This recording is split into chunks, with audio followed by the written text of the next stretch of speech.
اس وقت امت پر برے حالات، 57 ملک سارے، صرف فلسطین نہیں، صرف غزہ نہیں، پوری امت برے حالات کا شکار ہے۔ میرے نبی نے فرمایا تھا ایک دن آئے گا کہ امتیں تمہیں ایسے تقسیم کریں گی جیسے کھانا تقسیم کیا جاتا ہے۔ کوئی 300 سال سے ذلتوں کی چکی میں پس رہے ہیں، لیکن یہ حالات، میرے نبی نے فرمایا میری امت پہ آخرت میں بڑا عذاب نہیں ہے، میری امت کا عذاب دنیا میں ہی ہو جائے گا۔ کہ یہ وہ کیا ہے؟ کہ وہ قتل ہے۔ ان کا قتل ہونا ان کے گناہ کی معافی کا ذریعہ بن جائے۔ اللہ دشمن کے دلوں سے تمہارا رعب نکال دے گا، اللہ دشمن کے دلوں سے تمہارا رعب نکال۔ خالد کا نام سن کر روم کانپ اٹھتا تھا، اللہ تمہارے دلوں میں وہن ڈال دے گا۔ آپ نے فرمایا دنیا سے پیار کرو گے اور موت سے ڈرو گے، موت کو برا سمجھو گے، اور جو ارض فلسطین ہے اللہ اسے ضائع نہیں کرے گا۔ آپ نے کہا ارض المنشر والمحشر، یہ وہ زمین ہے جہاں پر حشر قائم ہوگا۔ کینیڈا میں ایک نوجوان خواب دیکھ رہا ہے، راونڈ کا پڑھا ہوا عالم ہے، کہ میں نے خواب دیکھا کہ غزہ کے شہداء کے بچے آسمان پر تیر رہے ہیں اور اللہ کے نبی ہر آنے والے بچے کا استقبال فرما رہے ہیں۔ وَالْأَرْضَ بَعْدَ ذَلِكَ دَحَاهَا، وہ بچتی چلی گئی، آسمان کو حکم دیا تو وہ بلند ہو گیا۔ رفع السماء بغیر عمد ترونها، بادلوں کو حکم دیا تو دیکھو آج وہ آسمان پہ چھائے ہوئے ہیں۔ سردی بڑھی ہوئی ہے لیکن اس کا امر آیا ہے آ جاؤ۔ الم تر ان اللہ یزجی السحابہ، بارش برسائے یا نہ برسائے یہ بادل کی طاقت، یہ اللہ کا امر ہے۔ فیصیب بہ من یشاء ویصرفہ عن من یشاء، پھر لیل و نہار ہیں، دن اور رات ہیں، تو اس کے پیچھے بھی میرا اللہ کہتا ہے یغشی اللیل النہار، تیرا رب ہے جس نے دن اور رات کو بنایا، ان کو آگے پیچھے چلایا۔ وجعل اللیل والنہار، اللہ تعالیٰ نے رات اور دن کو اپنے طاقت، اپنی قدرت سے پیدا فرمایا۔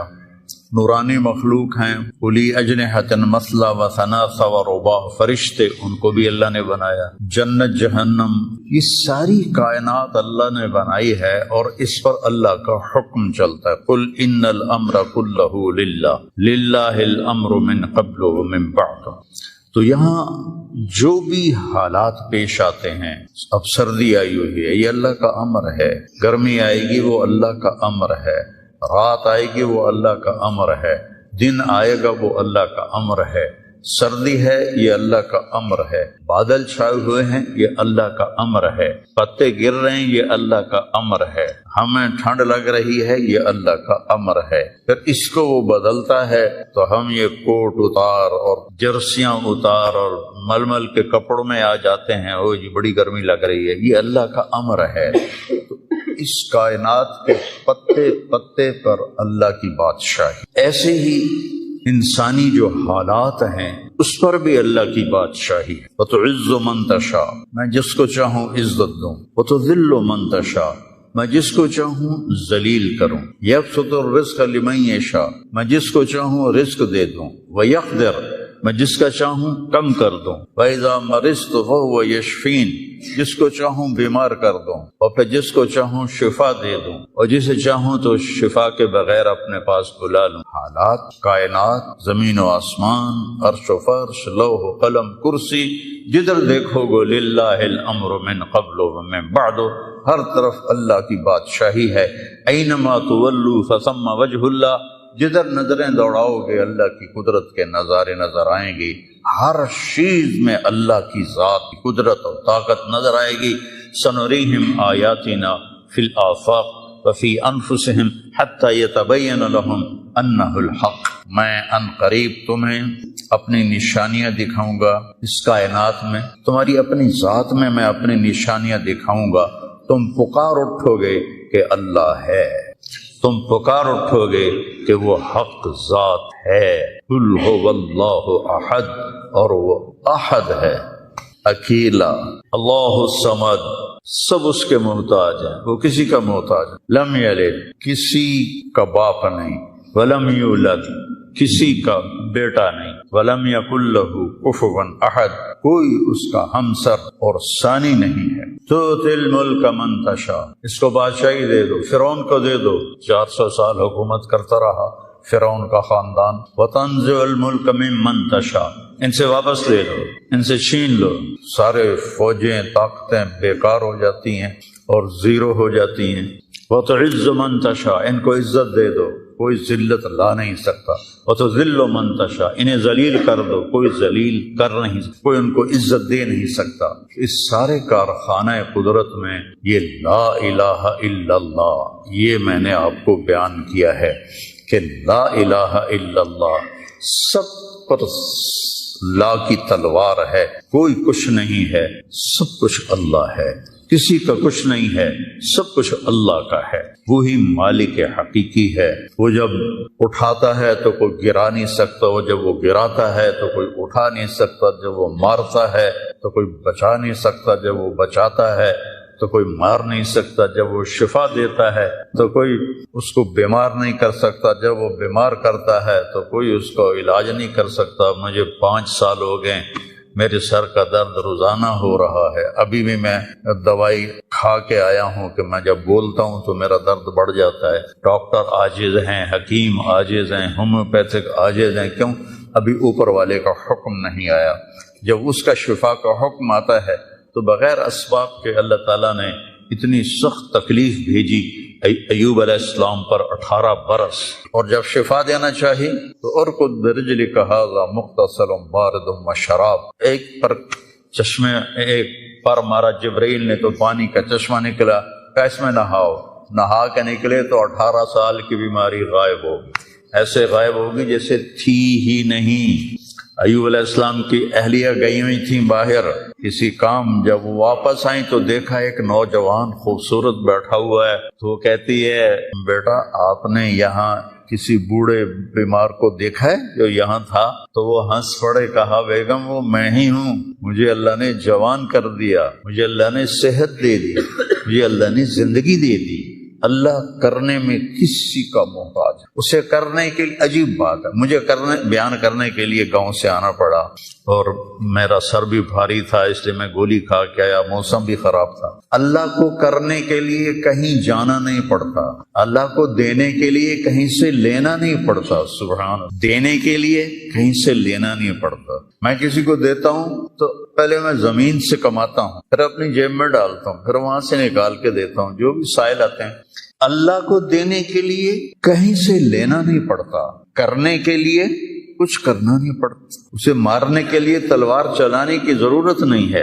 ابراہیم علیہ السلام تک تو بڑھاپا تھا ہی نہیں، نہ بیماری نہ بڑھاپا، صرف اول من شاب ابراہیم، پہلے شخص جو بیمار ہوئے ابراہیم علیہ السلام تھے، ان کے سفید بال آیا، کہ یا اللہ یہ کیا ہے، ما ھذا، کیونکہ کسی کا سفید بال تھا ہی نہیں، چاہے کوئی 200 سال زندہ رہتا تھا، کالے بال جوان، تو اللہ نے کہا ھذا وقار، یہ وقار ہے، عزت ہے، کہ اللہم زدنی وقارا، یا اللہ میرے وقار کو زیادہ فرما۔ تو میری اس تمہید کا مقصد تھا کہ اس کائنات میں جو حالات بنتے ہیں وہ بھی میرے اللہ کی قدرت اور طاقت کا اظہار ہے۔ وَنَبْلُوكُمْ بِالشَّرِّ وَالْخَيْرِ فِتْنَةً، ہم تمہیں آزمائیں گے کبھی برے حالات کے ساتھ اور کبھی اچھے حالات کے ساتھ۔ اس وقت امت پر برے حالات، 57 ملک سارے، صرف فلسطین نہیں، صرف غزہ نہیں، پوری امت برے حالات کا شکار ہے۔ برے حکمران ہیں، نکمے حکمران ہیں، بزدل حکمران ہیں، موت سے ڈرتے ہیں۔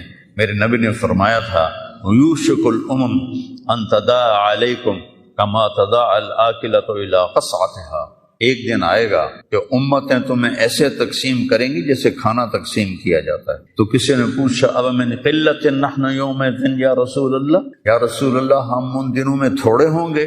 آپ نے کہا لا بل انتم یومئذ کثیر، تم بہت زیادہ ہوگے، ولکنکم غثاء کغثاء السیل، تم ایسے ہوگے جیسے پانی کے اوپر جھاگ ہوتی ہے، جھاگ، اور جھاگ کی کوئی طاقت ہوتی ہے؟ حالانکہ پورے پانی کے اوپر چھائی ہوتی ہے، جب پانی طوفان بن کے چلتا ہے اوپر جھاگ ہی جھاگ ہوتی ہے، گھاس، لکڑیاں، سب کچھ، ان میں کوئی طاقت ہوتی ہے پانی کے سامنے؟ تم ایسے ہوگے جیسے پانی کے اوپر جھاگ ہوتی ہے۔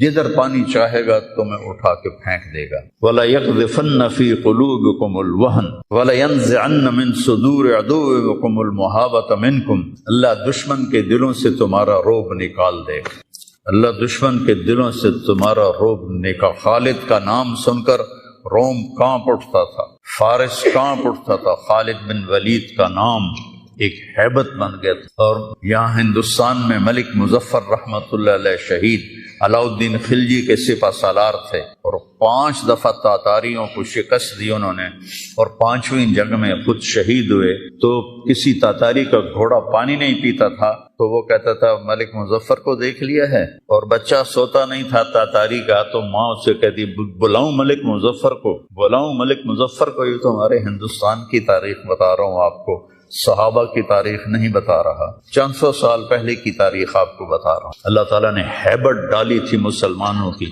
اللہ وہ روب تمہارا نکال دے گا، اور روب نکال کر ان کے دلوں سے تمہارا روب نکلے گا، اور تمہارے دلوں میں کیا پڑے گا؟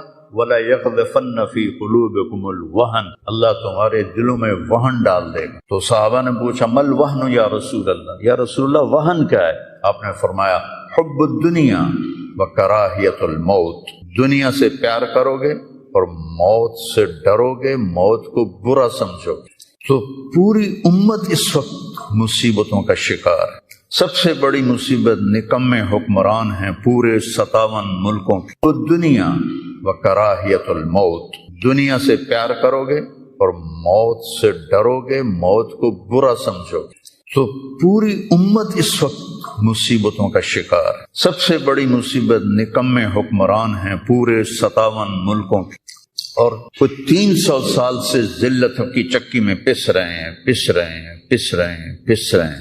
لیکن یہ حالات، میرے نبی نے فرمایا میری امت پہ آخرت میں بڑا عذاب نہیں ہے، میری امت کا عذاب دنیا میں ہی ہو جائے گا۔ کہا یہ وہ کیا ہے؟ کہا وہ قتل ہے، ان کا قتل ہونا ان کے گناہوں کی معافی کا ذریعہ بن جائے۔ جب جنگ احد میں شکست کی صورت بنی تو ابو سفیان نے نعرہ لگایا کہ قولو حبل، حبل زندہ باد، قولو حبل، جیسے ہم کہتے ہیں حبل زندہ باد۔ تو اللہ کے نبی کو کہنے لگا محمد ہے، احد پہاڑ میں چھپے ہوئے تھے، عمر ہے، ابو بکر ہے، عمر ہے، علی ہے، تو آپ نے سب کو خاموش رہنے کا حکم دیا، تو سارے کوئی جواب نہیں دے رہے۔ تو وہ کہنے لگا آج ہم نے سب کو مٹا دیا۔ تو حضرت عمر چپ نہ رہ سکے، کہنے کہ تیرا بیڑا غرق کو ہم سب زندہ ہیں، سب تیری باتیں سن رہے ہیں۔ کہنے لگا کل تمہاری جیت تھی، آج ہماری جیت ہے۔ کہا بالکل نہیں، آج بھی ہماری جیت ہے، ہمارے قتل ہوئے جنت میں گئے، تمہارے قتل ہوئے جہنم میں گئے۔ تو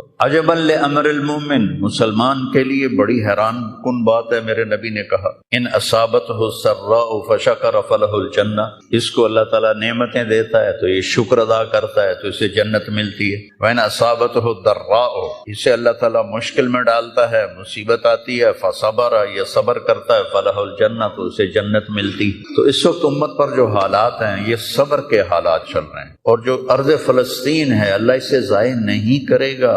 صرف ارض فلسطین میں پہلی اللہ کی جو رحمت آئی کہ اللہ تعالیٰ نے پہلا گھر بنایا، اول بیت وضع للناس، فرشتوں کے ذریعے، وہ بیت اللہ تھا، اور اس کے بعد اللہ تعالیٰ نے دوسرا گھر جو دنیا میں بنایا وہ مسجد اقصی تھی، یہ بھی فرشتوں نے بنائی تھی۔ پھر 4000 نبیوں کے باپ اور میرے نبی کے باپ حضرت ابراہیم علیہ السلام فلسطین میں تشریف لائے، وہیں دفن ہوئے۔ حضرت اسحاق علیہ السلام فلسطین میں تشریف لائے، حضرت یعقوب علیہ السلام فلسطین میں تشریف لائے، حضرت موسیٰ علیہ السلام اپنی قوم کو لے کر فلسطین میں دوبارہ واپس آئے، حضرت داؤد علیہ السلام فلسطین میں آئے، حضرت سلیمان علیہ السلام فلسطین میں آئے، حضرت زکریا علیہ السلام فلسطین میں آئے، حضرت یحییٰ علیہ السلام فلسطین میں آئے، حضرت مریم علیہ السلام فلسطین میں پیدا ہوئے، حضرت عیسیٰ علیہ السلام فلسطین میں پیدا ہوئے۔ کتنا بڑا معجزہ جو اللہ نے ظاہر فرمایا انسانیت کا، کہ بغیر باپ کے حضرت عیسیٰ کو پیدا کیا علیہ السلام فلسطین میں۔ اذ تمثل لها بشرا سویا، جبریل آئے بڑے خوبصورت انسان کی شکل میں، قالت انی اعوذ بالرحمن منک ان کنت تقیا، اللہ کی پناہ مانگتی ہوں تجھ سے اگر تو متقی ہے۔ کہا انما انا رسول ربک، مریم میں انسان نہیں ہوں، میں فرشتہ ہوں، تو میرے پاس کیا لینے آئے گا؟